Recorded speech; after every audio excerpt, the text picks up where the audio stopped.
Good morning and welcome to Daily Devo, the best way to start your day in the Word of God. My name is Whitney Meade and welcome to the show. You can catch me right here every Monday through Friday where we're going to get encouraged, get filled up, and grow closer to the Lord. Today's episode is sponsored by My Coloration Color Cards. Discover your custom wardrobe color palette at mycolorquiz.com. Now, let's get down to business. We are getting to a very spicy portion of our story in the book of Ruth. Let's read together. Ruth chapter 3. One day, Ruth's mother-in-law, Naomi, said to her daughter, "I must find a home for you where you will be well provided for. Now, Boaz, with whose women you have worked, is a relative of ours. Tonight, he will be winnowing barley on the threshing floor. Wash, put on perfume, and get dressed in your best clothes. Then go down to the threshing floor, but don't let him know you're there until he's finished eating and drinking. When he lies down, note the place where he's lying. Then go uncover his feet and lie down. He will tell you what to do." "I will do whatever you say," Ruth answered. So she went down to the threshing floor and did everything her mother-in-law told her to do. Let's start unpacking these verses with Naomi's desire to find Ruth a husband.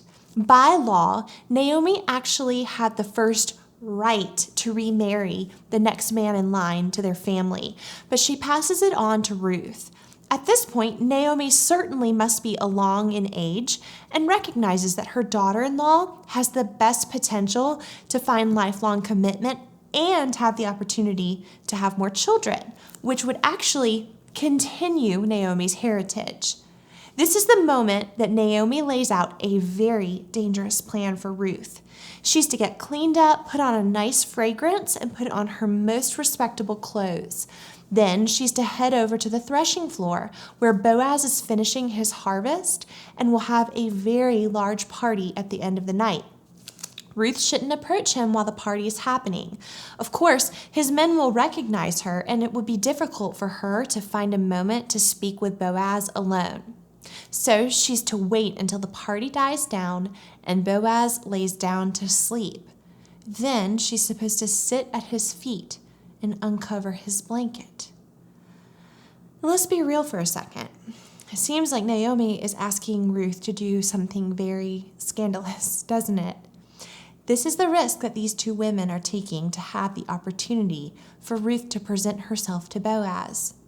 We hope that Boaz isn't going to take advantage of Ruth, and we hope that Ruth's intentions aren't to woo him sexually, but this certainly creates a huge air of mystery in the story, doesn't it? What do we know about Ruth and Boaz, though? They're people of great character. Boaz loves the Lord, and Ruth honors the God of her mother-in-law. I think you're going to be pleasantly happy with tomorrow's turn of events. Be sure to head back here first thing in the morning, where we will find out what happens to Ruth when she approaches Boaz in the middle of the night on the threshing room floor. Don't forget to grab a copy of this month's book and Bible study, 5 Habits of a Woman Who Doesn't Quit by my friend Nikki Koziars. You can grab your copy on my website at whitneymeade.com, and I've also left the link underneath this video. Thanks for tuning in, and I'll see you bright and early tomorrow morning.